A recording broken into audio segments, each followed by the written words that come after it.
ኃይል የእግዚአብሔር ነው ማዳን የእግዚአብሔር ጥበብ የእግዚአብሔር ኃይል የእግዚአብሔር ነው ማዳን የእግዚአብሔር ጥበብ የእግዚአብሔር አንመካም በጉልበታችን እግዚአብሔር ነው የእኛስ ኃይላችን። አንመካም በጉልበታችን እግዚአብሔር ነው የእኛ ኃይላችን። ኃይል የእግዚአብሔር ነው ማዳን የእግዚአብሔር ጥበብ የእግዚአብሔር ኃይል የእግዚአብሔር ነው ማዳን የእግዚአብሔር ጥበብ የእግዚአብሔር አንመካም በጉልበታችን እግዚአብሔር ነው የእኛስ ኃይላችን። አንመካም በጉልበታችን እግዚአብሔር ነው የእኛስ ኃይላችን። ኃይል የእግዚአብሔር ነው ማዳን የእግዚአብሔር ጥበብ የእግዚአብሔር ኃይል የእግዚአብሔር ነው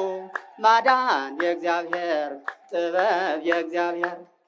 አንመካም በጉልበታችን እግዚአብሔር ነው የእኛስ ኃይላችን። አንመካም በጉልበታችን እግዚአብሔር ነው የእኛስ ኃይላችን። ወወድሰኪ ኦ እግዝእትየ ማርያም በከመ ወደሰኪ ዮሐንስ አፈወርቅ በድርሳኑ ዘይብል ተፈሥሒ ኦ እግዝእትየ ማርያም ቅድስት ድንግል ዘተሰገወ እምኔኪ እግዚአብሔር ቃል ወወፅአ እምኔኪ ተፈሥሒ ኦ እግዝእትየ ማርያም ድንግል ዘወፅአ እምኔኪ ኖላዊ ኄር ዘበአማን ሳሰሶ ነበልግል ግዱፍ ወዘወረቆ ጸሎት የመትከፍቱ ተፈሥሒ ኦ እግዝእትየ ማርያም ድንግል ተብኪ ተበት ከማይሰራ የቀባን ማመሚ ተገለባ እግዚአብሔር ስነይ ተፈሥሒ ኦ እግዝእትየ ማርያም ድንግል ምድር ቅድስት ተበጽሐች እግዚአብሔር ዘይጽአ ደመና ቦሮ ወዋ ውስቴትኪ ተፈሥሒ ኦ እግዝእትየ ማርያም ድንግል ዘአስተርአየ እምኔኪ እግዚአብሔር ቃል ዘየዐርፍ በቅዱሳኒሁ ተፈሥሒ ኦ እግዝእትየ ማርያም ድንግል ዘሰምረ ብእኪ እግዚአብሔር ይትወለድ እምኔኪ ቃል ዘንሰግድ ሎቱ ምስላሁ ወመንፈስ ቅዱስ ተፈሥሒ ኦ እግዝእትየ ማርያም ድንግል እሙ አንተ ለዘሐዋርያው አነ ተፈሥሒ ኦ እግዝእትየ ማርያም ድንግል ዘወለድኪዮ ለአማኑኤል ዘአቀበ ማኅተመ ድንግልናኪ እምኔረለቱ ሰላም ለኪ ኦ እግዝእትየ ማርያም ድንግል ተወለድኪ አምላከ እንዘ ይትነሣእ መሠረተ ማኅፀንኪ ሰላም ለኪ ኦ እግዝእትየ ማርያም ድንግል ተወለድኪ ንጉሠ እንዘ ይጥራእ ወእንዘ ይትዌለድ አንቀጸ ማኅተመ ድንግልናኪ ወተሰመኪ እመ ወአመተ በልደተ መድኃኒነ ቅዱስ ሰላም ለኪ ኦ እግዝእትየ ማርያም ድንግል እስመ ረከብኪ ሞገሰ እግዚአብሔር ምስሌኪ ጸልዪ ወሰአሊ ለነ ምሕረተ ሀበ ፍቁር ወልድኪ ከመ ይስረይ ለነ ኃጣውኢነ ተአምሪሃ ለእግዝእትነ ቅድስት ድንግል በክልኤ ማርያም ወላዲተ አምላክ ጸሎታ ወበረከታ ወምሕረተ ፍቁር ወልዳ የሃሉ ምስለ ኩልነ ህዝበ ክርስቲያን ሰማያን ወአልባዊ ለዓለመ ዓለም አሜን።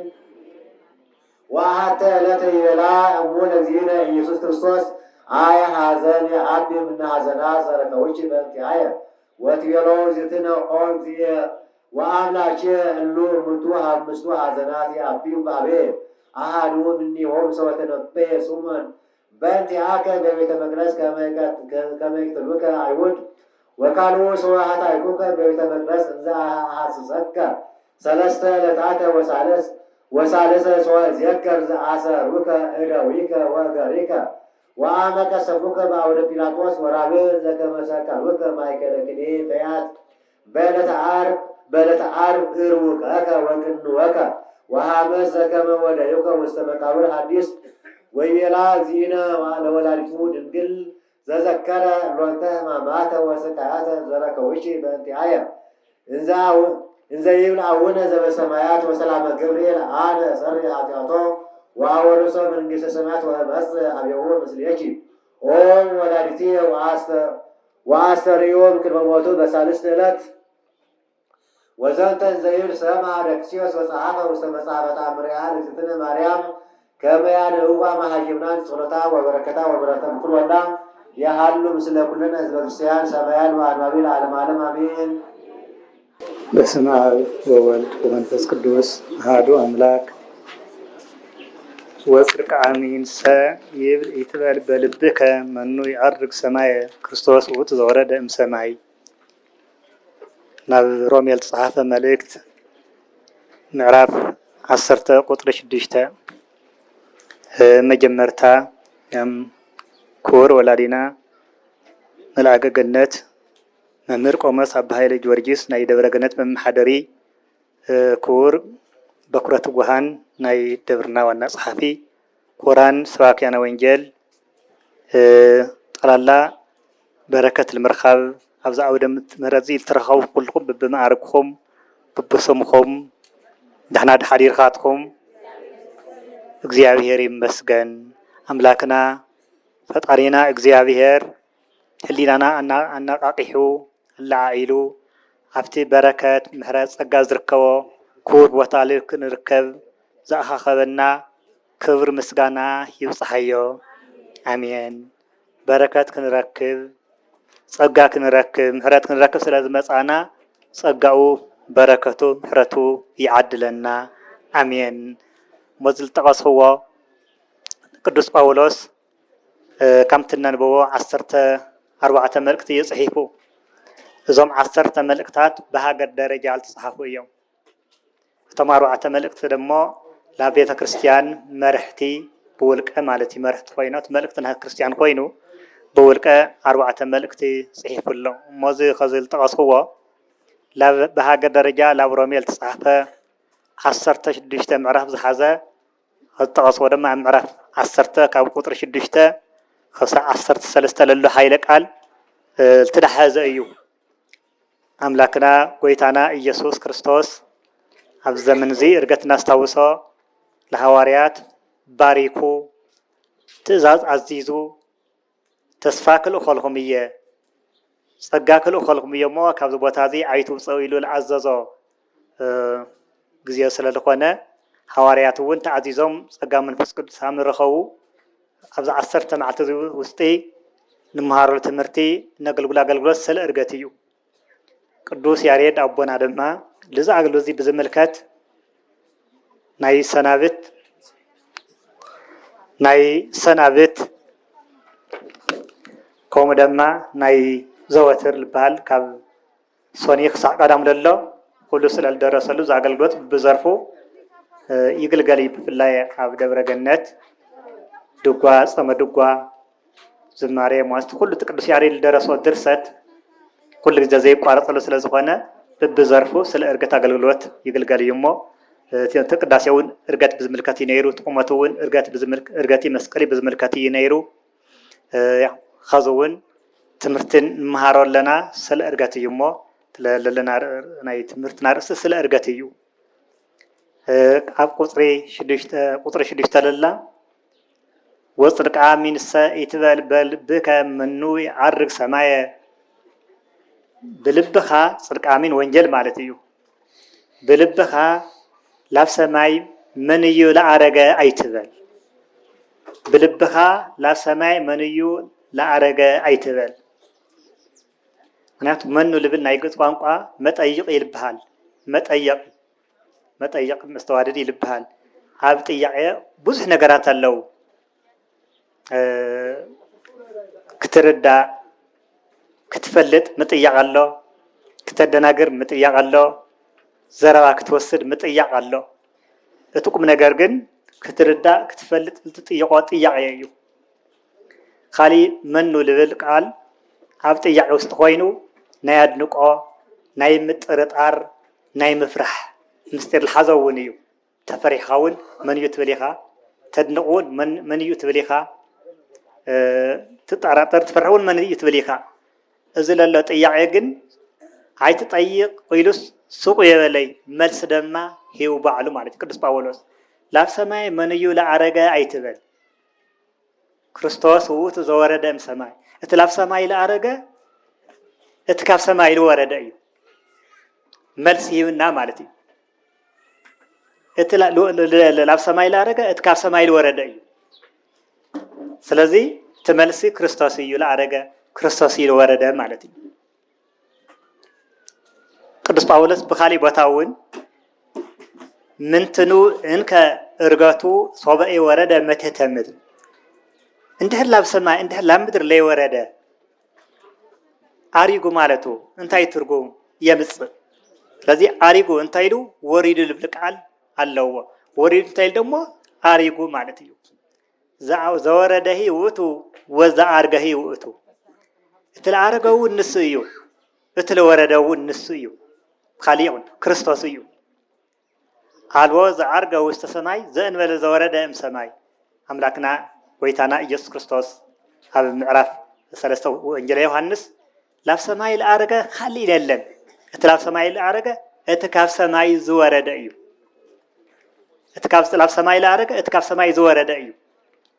ዘውቱ ይነብር ውስተ ሰማይ ንሱ ድማ ወረደ አረገ ክበሃል ተሎ ምልአቱ ዘይለቀቀ ብምልአቱ ብርቀቱ በአምላክነቱ ጸኒዑ ዝነብር እዩ ወሪዱ ክበሃል ተሎ ካብ ምልአቱ ካብ ርቀቱ ካብ አምላክነቱ አይተፈለየ አሪጉ ክበሃል ተሎ ካብ ምልአቱ ካብ አምላክነቱ ካብ ርቀቱ ካብ ናይ አምላክነቱ ስልጣን አይተፈለየ ስለዚ ለወረደ ንሱ እዩ ዘአረገው ንሱ እዩ ኢልካስ እመን ማለት እዩ እምነት ወሳኒ እዩ ኩል ነገር ድማ ብእምነት እዩ ዝስራሕ ተያመን ኻይል ስራሕ የለይ ኣብ ምዕራፍ ወንጌል ዮሐንስ ምዕራፍ 9 ንረኽቦ ሓደ ታሪክ ኣሎ ዓይነ ስውር ኮይኑ ተወሊዱ ጭቃ ለዊስኡ ዓይን ለድሕነ ጎይታ ማለት እዩ ኣብ መወዳእታ ህንዲ ምጥናቅ ንምንታይ ዓይኑ ዝበርህ ኢሎም ብዙሓት ብፅቡቅ ዘይተዓደሉ ኣይምርዖም ኩሉ ሕማቅ ብሕማቅ ዝተሰዓሩ ሰባት ልድሓነ አንገላቲዖሞ ታሪክ ላ መጨረሻ ኣትወለለኹ ካብ ምኩራብ ፈልዮም ካብ ኣደባባይ ካብ ህዝቢ ፈልዮሞ ዓይኒ ድሒኑ ለሎ ካሊኡ ነብለ ዓይነ ለድሕነኒ ኢሉ ድማ መስኪሩ ብምስካሩ ምስ ፈለይዎ ጎይታና ኢየሱስ ክርስቶስ ተርእይዎ ብወልደ እግዚአብሔር ተአምን ዲኻ ኢልዎ ወልደ እግዚአብሔር መን እዩ ከኣምኖ መን እዩ ኢልዎ እቲ ምሳኻ ዝናገርሎ እዩ ኢልዎ ብወልደ እግዚአብሔር ኣምን እየ ኢሉ እምነቱ ኣስሚሩ ፊልጶስ ዘጥመቆ ናይ ኢትዮጵያ ጃንደረባ አሉ ናይ ኢትዮጵያ ንግስቲ ናይ መዛግብቲ ሓላፊ ነበረ ክጥመቕ ተሎ ኣብ ኢየሩሳሌም ክሰግድ ኸይዱ ክምለስ እንተሎ ኣብዚ ማይ ኣሎ ልክጥመቕስ መን ይልእግደኒ መን ይልኸልኒ ኢሉ እሞ ብፍጹም ልብኻ ኢየሱስ ክርስቶስ ወልደ እግዚአብሔር ምዃኑ ተኣምን ዲኻ ኢልዎ ኢየሱስ ክርስቶስ ወልደ እግዚአብሔር ምዃኑ ብፍጹም በይከኣምን እየ ምስ በለ ተጠሚቁ ጸጋ ረኺቡ ማለት እዩ ስለዚ ቅዱስ ጳውሎስ ወላዲና ለአረገ ክርስቶስ እዩ ለወረደ እውን ክርስቶስ እዩ ካሊእ ጥያቄ ድማ ወመኑ ይወረድ ውስተ ቀላይ ላፍቲ ሩባ ለኣተወ መን እዩ ልተጠመቀ ማለት እዩ ወይ ላፍቲ መቃብር ለኣተወ መን እዩ ቢልካ ይጠይቅ ክርስቶስ ውእቱ ዘተንሥአ እሙታን እቲ ካብ መቃብር ዝተልዓለ እቲ ላም ሩባ ለወረደ እቲ ካብ ሙታን ተፈልዩ ዝተልዓለ ኢየሱስ ክርስቶስ እዩ ቀላይ ብሓደ ወገን ብሓደ ዮርዳኖስ ምጥማቁ ይለመላኽት ኣሎ እልትጠምቀ መን እዩ ክርስቶስ ኢልካ ክርስቶስ እልትጠመቀ በዓል ጥምቀቱ ነኽብረሉ በዓል ስቅለቱ ነኽብረሉ ብኻሊእ ደሞ መቃብር ይብል ይብሎ እዩ ቀላይ ማለት ልትቀበረ መን እዩ ኣይትበል እቲ ካብ መቃብር ዝተልዓለ ላብ መቃብር ለወረደ እቲ ካብ ሙታን ዝተልዓለ ክርስቶስ እዩ ኣጠቃላሊ ኩሎም መከራታት እውን ብዚ እናስታውሰሉ እዩ التسقل التجرفة التنقلاتع التعسر التواردة مسقل تش التشكمة هم ودعتا عملت مسقل لسه العالم بيزع كبل نوسو كوسقعو فلي عالم لدحنا من يويتبل نازم كلهم صقاتات ما بيزع نصقا بيزع خوينو صقات عدلنا كريستوسيو بالخا امن أكونو قروب لك قال وستعبك وستلبك قال قريب الخلو قال قريب الخلو لبون قريب الخلو مسارته لبو قالوا لروح قصب يبلناي لكن أمن اتصقع بعلنا أيو كاب دقل نصنعه نلمنا يلا نازل عالم هيوتك نازل عالم خبره لكن ركب نازل عالم زيون خبرتي ناتلقط العالم بكله خورات لكن خون قدماي امنتيو هيمانتيو سلازل لكن عم دمو بنوعلنا بتلهابنا لبينا نامن እንደገና ተላመናዮ ቃል ሩህ ቆሰብ የለይ ንምስክር እንከመ ተአምን በአፉከ ከመ ክርስቶስ እግዚእ ውእቱ ወተአምን በልብከ ከመ አንሥኦ እግዚአብሔር እሙታን ታዩ እግዚአብሔር ካብ ሙታን ፈልዩ ከም ዘልዕሎ እንተ አሚንካ ብልብካ ከምኡ ድማ እቲ ለኣመንካዮ ብቃልካ ተመስኪርካ ክርስቶስ አምላክ ፈጣሪ ጎይታ ምዃኑ እንተ አሚንካ ትድሕን ኢኻ ትኸብር ኢኻ ብኣፍካ ብልብካ ለኣመንካዮ ብቃልካ ኢኻ ትመስክሮ ስለዚ ኩልና ደቂ ቤተ ክርስቲያን ልብና ምስ በዓልና እዩ ኣፍና ምስ በዓልና እዩ ኢየሱስ ክርስቶስ ጎይታ ፈጣሪ ምዃኑ እናኣምነ ልብና ነባዕልና እዩ ለኣመናዮ ክንምስክር ደሞ አንደበትና ምስ በዓልና እዩ ስለዚ እንተ ኣሚንካ እንተ መስኪርካ ክትኸብር ኢኻ ልብኒ ዘይኣምን ቦቱ ይጸድቅ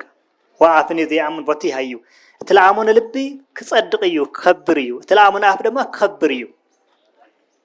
ናይ መንፈሳዊ መሳርሒ እዚኦም እዮም ብልብና ንኣምን ብልብና ለኣመናዮ ብተግባር ብቃልና ካብ ቃልና ወፃ ብኻሊእ ብተግባር ንገልጾ ድማ ንገልጽ ከምኡ ደሞ ንድሕን ማለት እዩ ይፈለጠ አይሁዳዊ ወአረማዊ እስመ ባይል እግዚአብሔር ወይ አክለ ኩሉ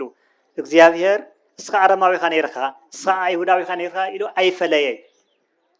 ለሁሉ ይቤዛ ኮይኑ ለሁሉ ይመድኃኒት ኮይኑ እምቢ ልበለተ ዘይ ኮይኑ ፈቃደኛ ዝኾነ ናይ ድሕነት ማዕድ ለሁሉ ያቅሪቡ ስለ ሁሉ ይቤዛ ኮይኑ ኩለድ እንተሎ እዚ ቤዛነቱ ተመስኪሩ እዩ መላእክት ምስ ሰባት ሓቢሮም ዘሚሮም እዮም ሓለውት ከፍቲ ብርሃን ስለልበረህቲ ከባቢኦም ፈሪሖም መልአክ መፅኡ ያረጋግዕዎም አይዞኹም አይትፍርሑ ደስ በለነ ምስራች ክነግረኩም እየ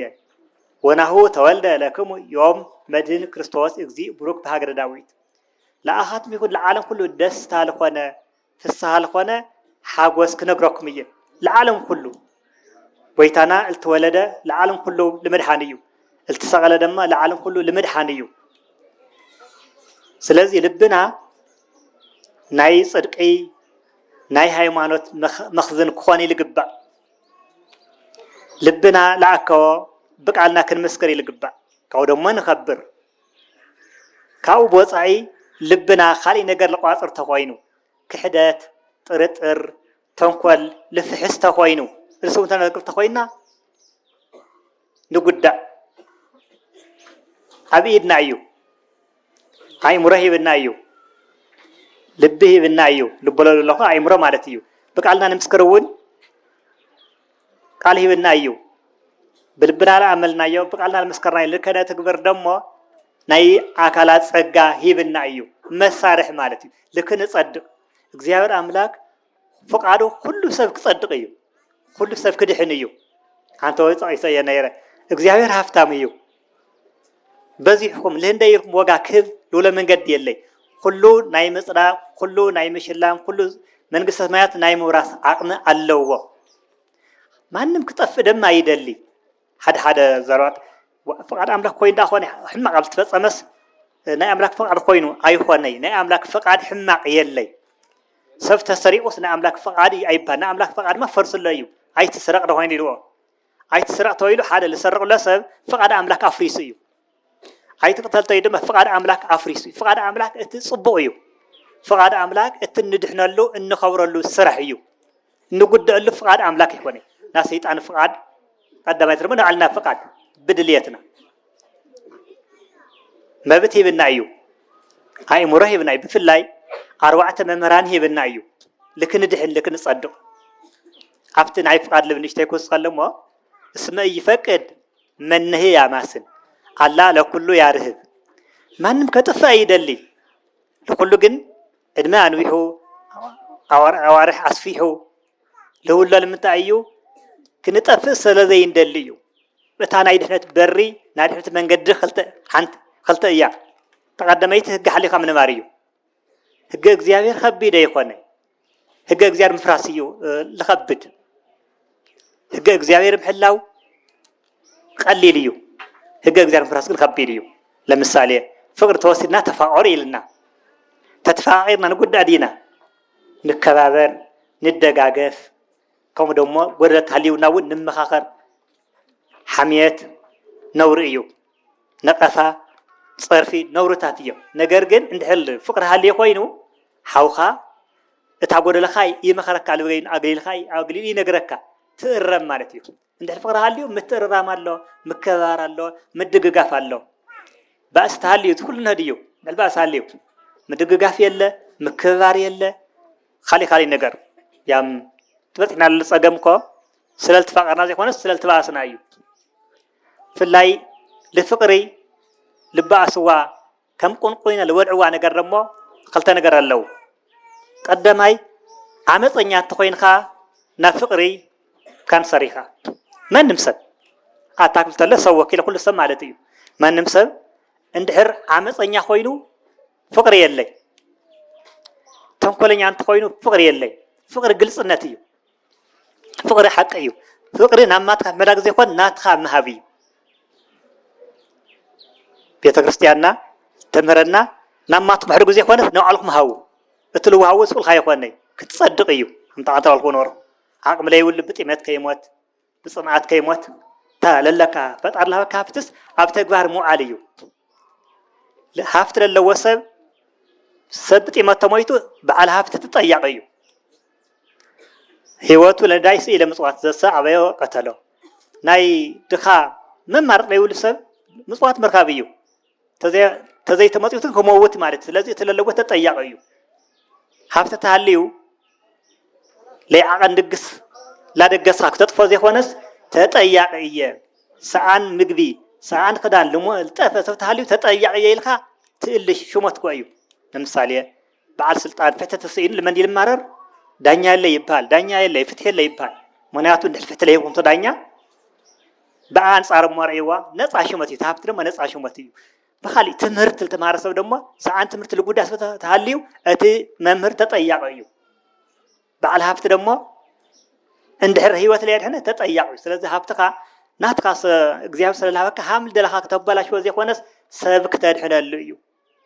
እዚ ወደ ብዝበለጸ ስለልተፈልጥዎ ብዙሕ አይወስፈልይ ስለዚህ እግዚአብሔር አምላክና ክንድሕን ክንጠፍ አይደሊ ሁሉ ለሃበና ደሞ ንጥቀመሉ ንጉደሉ መንገዲ ይሃበና ስለዚህ ፈቃድ አምላክ በሃል እቲ ከቢርና ሰሪሕና ንኸውረሉ ስራሕ እዩ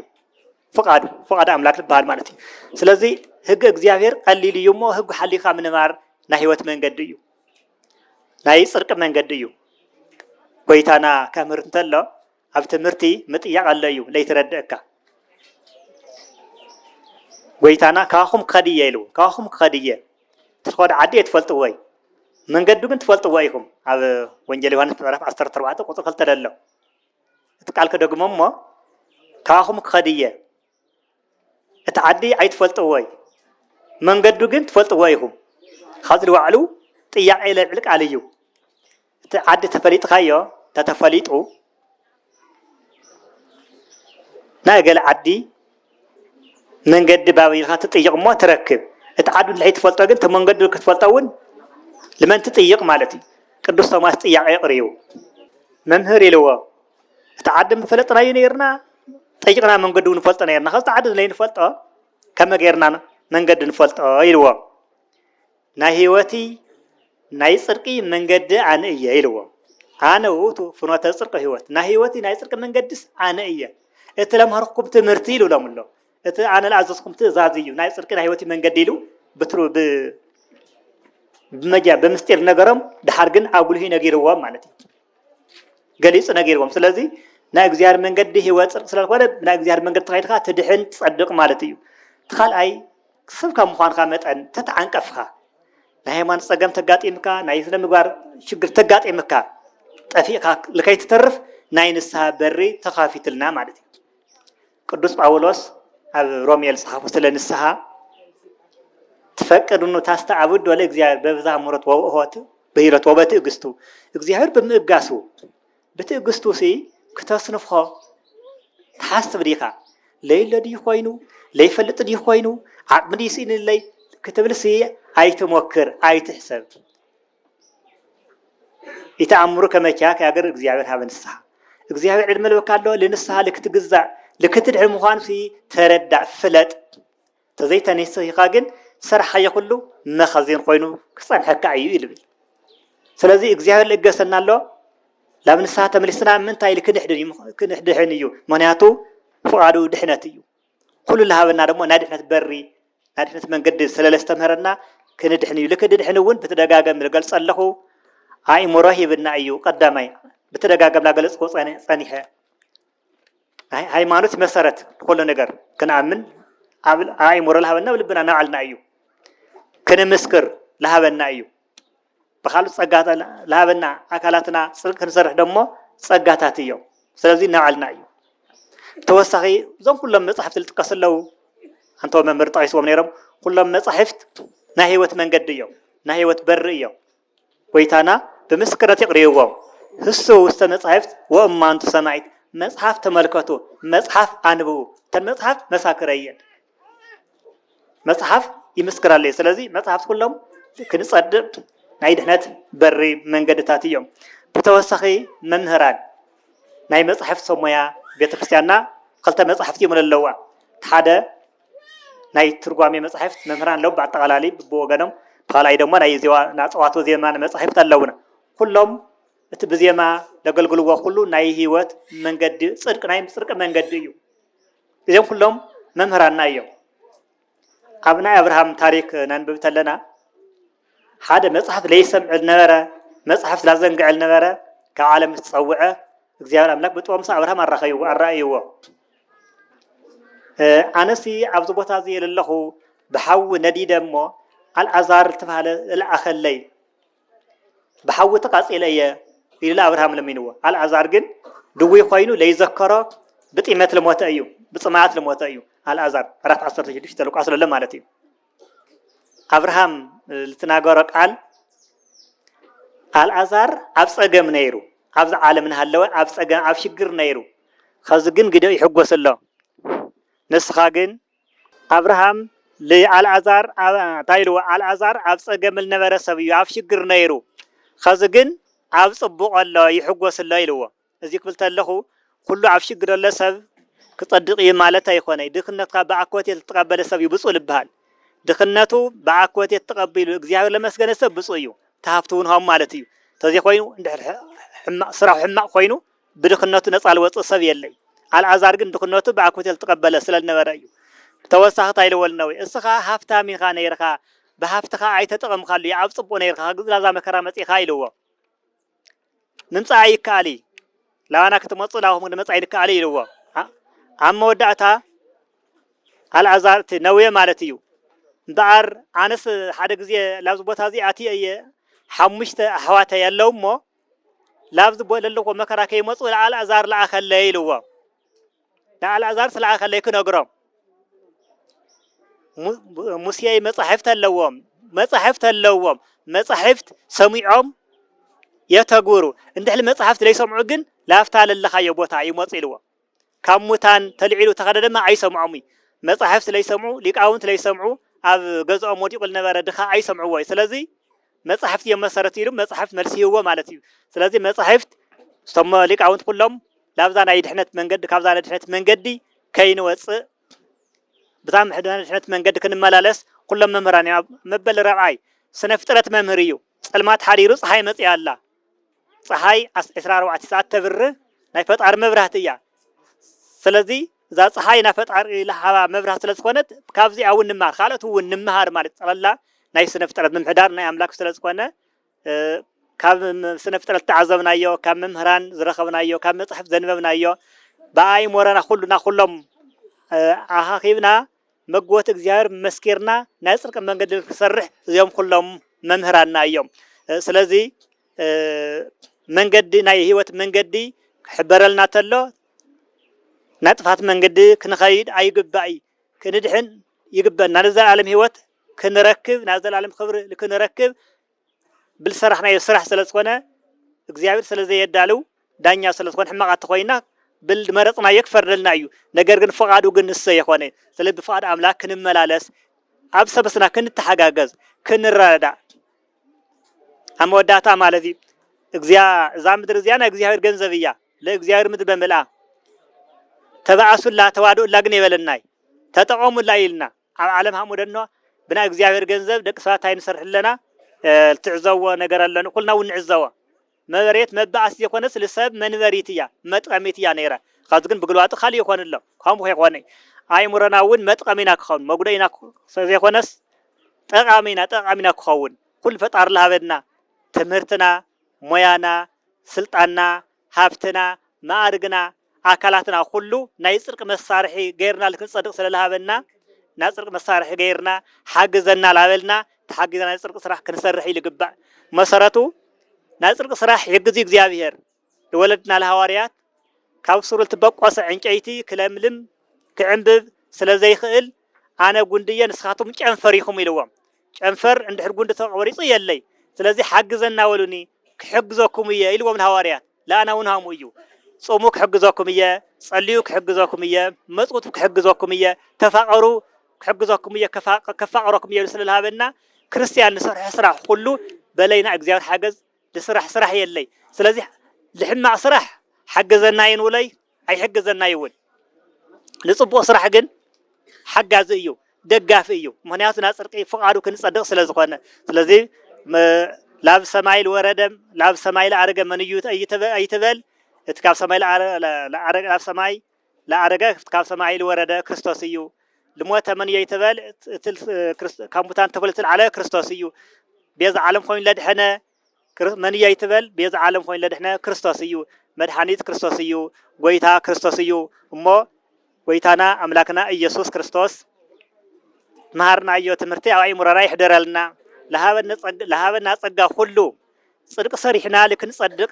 يردنا نايس قلتو ناي إرجعتو بركة رديت يخفلنا آمين نولادنا كاليوت يا سمعنا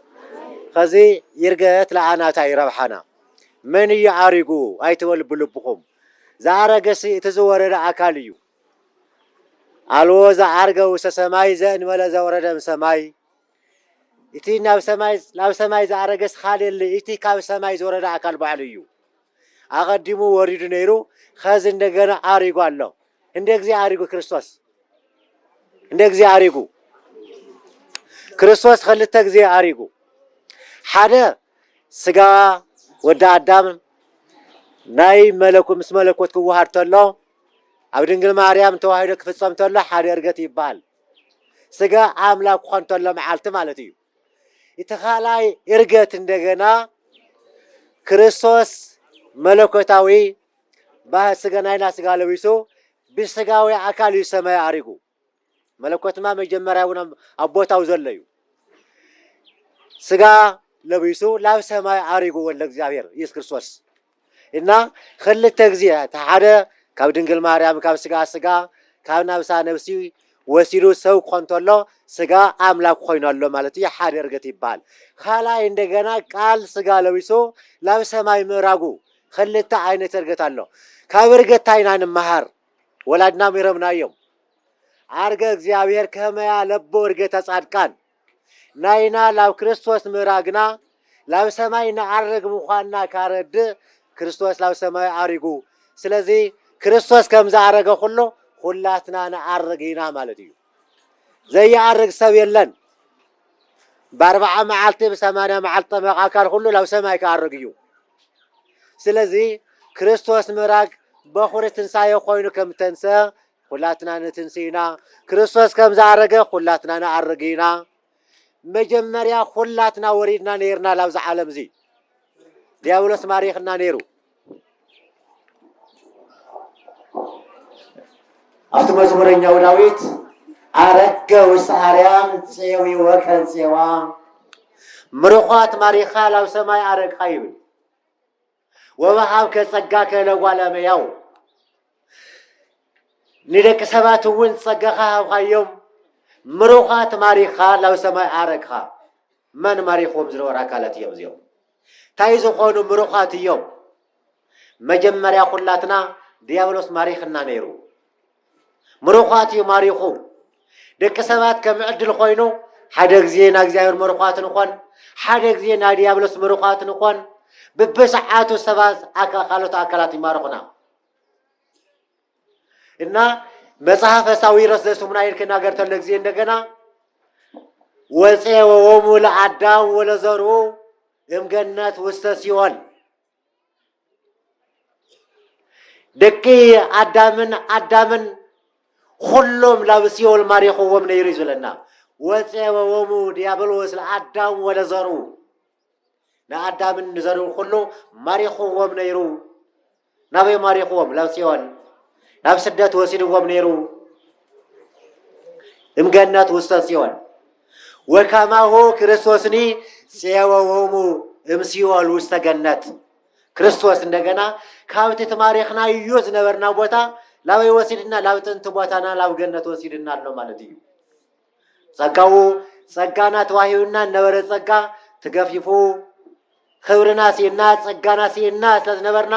እዚ ሁሉ መለሰልና እናበለ ናብ እግዚአብሔር ቃል ይነገረና ማለት እዩ ስለዚህ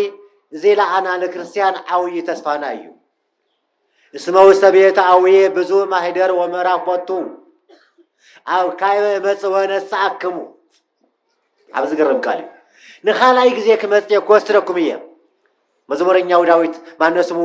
ቅዱስ ያሬድ በመዝሙሩ ካይበ መጽእ ወነስአክሙ ክንደይ ዘሐጉስ ኮስድና ክመጽእ ክርስቶስ ንኻላይ ጊዜ ክመጽእ እዩ መጀመሪያ ዝመጸለ ዓላማ ሰው ኮይኑ መከራ ተቀበል ለአናን ካድሑን ይመጽእ ናብ ዓለም እዚያ እታ ኻላይ ጊዜ ምጽአት ግን ላብቲ ዘለዓለማዊ ገዛና ንክወስደና እስመ ቤታዊ ብዙ ማህደር ወምዕራፍ ቦቱ አብና ያቦይ ገዛ ንኹሉ ዝኸውን ገዛ አለና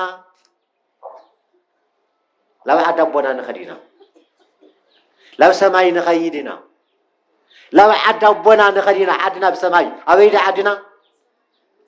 ብዛ ስደተኛ ዓለም ብዚያ ጎጥ ንፈላለይ ናይ ገለ ዓዲ ገለ ጎጥ ንበሃል ዓድና እኮ ዘይኾነን ምእመናን ዓድና እኮ ብሰማይ እዩ ነይሩ ሰባት ግን በዓልና ብዛ ምፀናየ መዘዝ እርሰ በርስና ብከባቢ እናተፈላለዩና ንነብር ዓዳቦ ዝበሃል ቋንቋ ኣሎ ዓዳቦ ሰማይ እዩ አቦና አዳም ኣብ ሰማይ ዘለኮ አቦና ክርስቶስ ካብ ሰማይ ዘሎ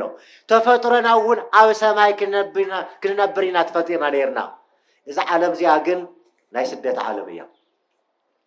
ኣብ ስደት ኢና ዘለና ሕዚ ኣብ ስደት ክለቦና አብርሃም ኣብ ስደት ከም ዘለው ተረዲዮም ከምቶም ተፈናቀልቲ ኣብ ከንዳዮም ዝነብሩ ነይሮም ኣብ ከንዳ ዝሰርሕዎ ፎቅ ኣይነበሮምን ወለድና ምክንያቱ ስደተኛታት ምዃኑ ስለ ዝፈልጡ ማለት እዩ ስደተኛ ገዚያዊ ስለ ልመዕቆቢ ዝደሊ ከዚ ኩላትና እውን ሰማያዊ ገዛ ኣለና ንኹልና ዝኣክል ተስፋ ኣለና ተስፋ ክንቆርፅ የብልናን ስለዚ ኣብ ሰዓት እዚ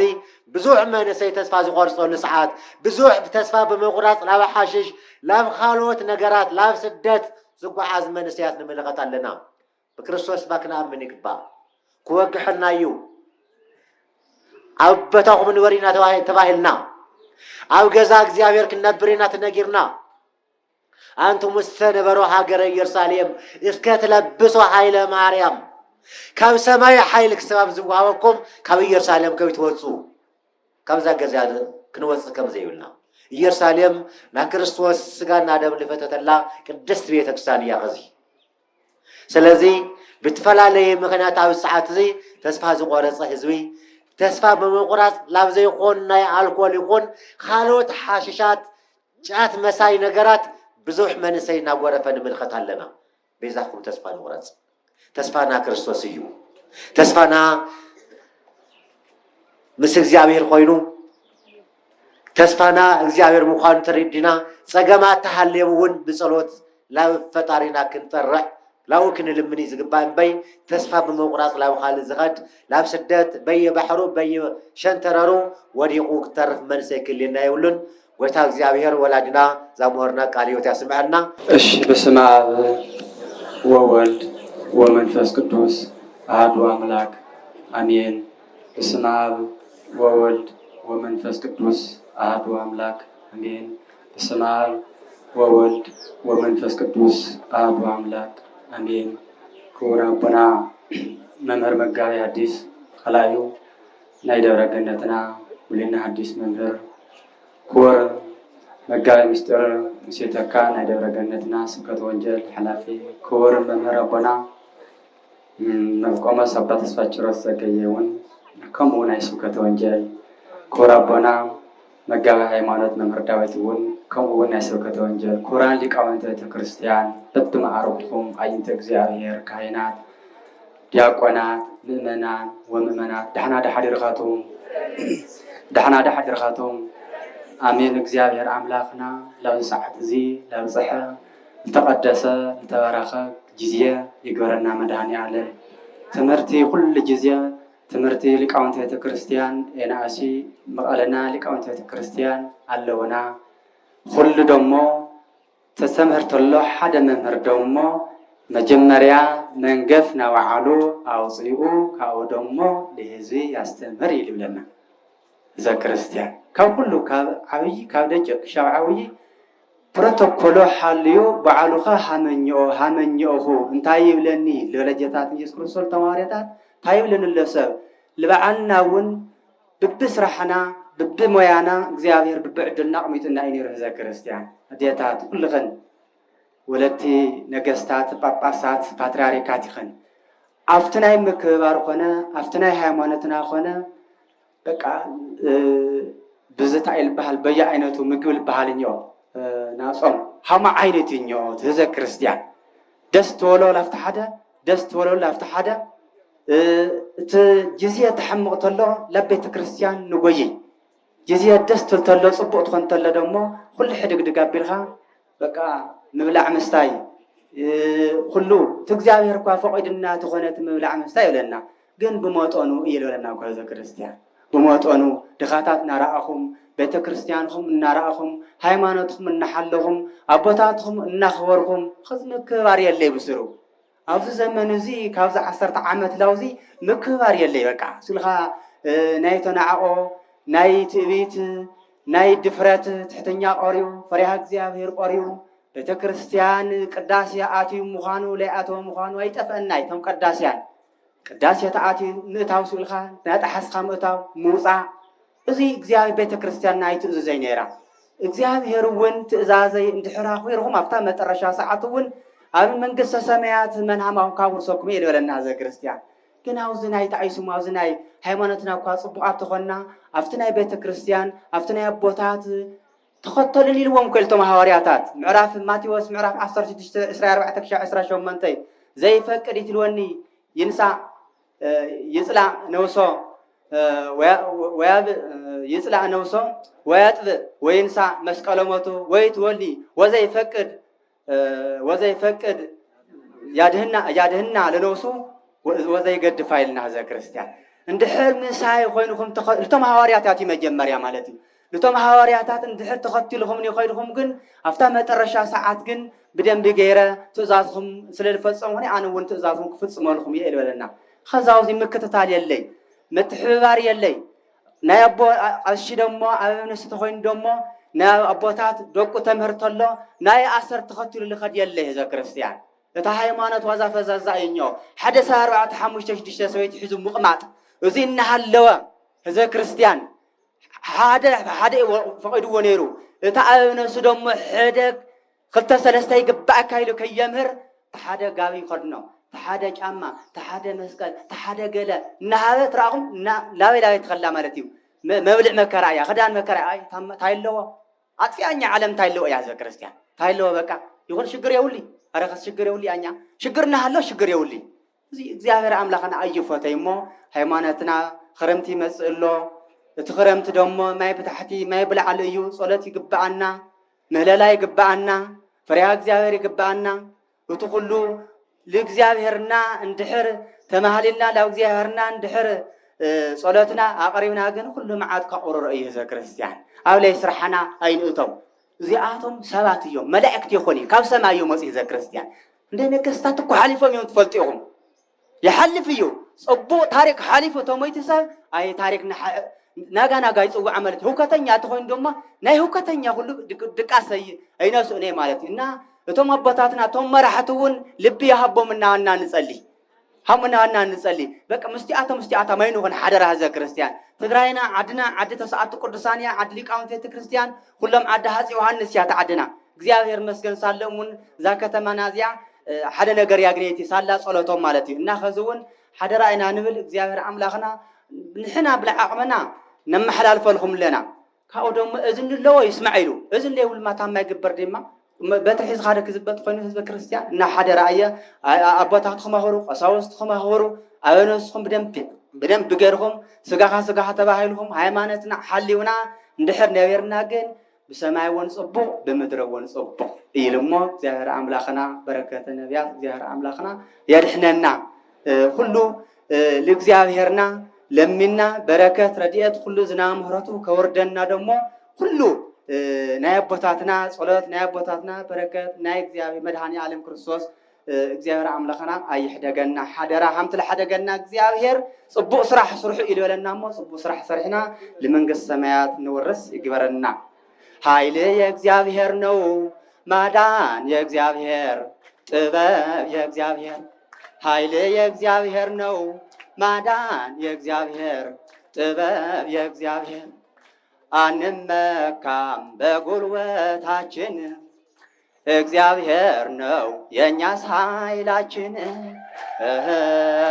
አንመካም በጉልበታችን እግዚአብሔር ነው የኛ ኃይላችን ኃይል የእግዚአብሔር ነው ማዳን የእግዚአብሔር ጥበብ የእግዚአብሔር ኃይል የእግዚአብሔር ነው ማዳን የእግዚአብሔር ጥበብ የእግዚአብሔር አንመካም በጉልበታችን እግዚአብሔር ነው የኛስ ኃይላችን አንመካም በጉልበታችን እግዚአብሔር ነው የኛስ ኃይላችን ኃይል የእግዚአብሔር ነው ማዳን የእግዚአብሔር ጥበብ የእግዚአብሔር ኃይል የእግዚአብሔር ነው ማዳን የእግዚአብሔር ጥበብ የእግዚአብሔር አንመካም በጉልበታችን እግዚአብሔር ነው የኛስ ኃይላችን አንመካም በጉልበታችን እግዚአብሔር ነው የኛስ ኃይላችን እግዚአብሔር አምላኽና ሁሉ ጉልበት ሆነ ሀፍቱ ሆነ ስራሕ ሆነ ሓሳብና ሆነ እግዚአብሔር ይሞት ትምክሕቲ አይትሞክሕና ልብ አምላክ ዳዊት ሞ ለሰማዕኹምና እግዚአብሔር አምላኽና በሰላም ቃለ ሕይወት ሁሉና ያስማዕና ተማህሊና አፍታ ምህለላ ደሞ በደንብ ገርና بعيننا تلينا معنا بلبنا النبع بعين النبع تام يمو እግዚአብሔር ይሉ ሁሉ ፈልጧል ግን አጽብግና ታመለላ ሐደራ እግዚአብሔር ክረደና ምንትሞ ተማህሊና አድኑኒና በሰላም ክንቀደሞ ላፍታ ምህለላ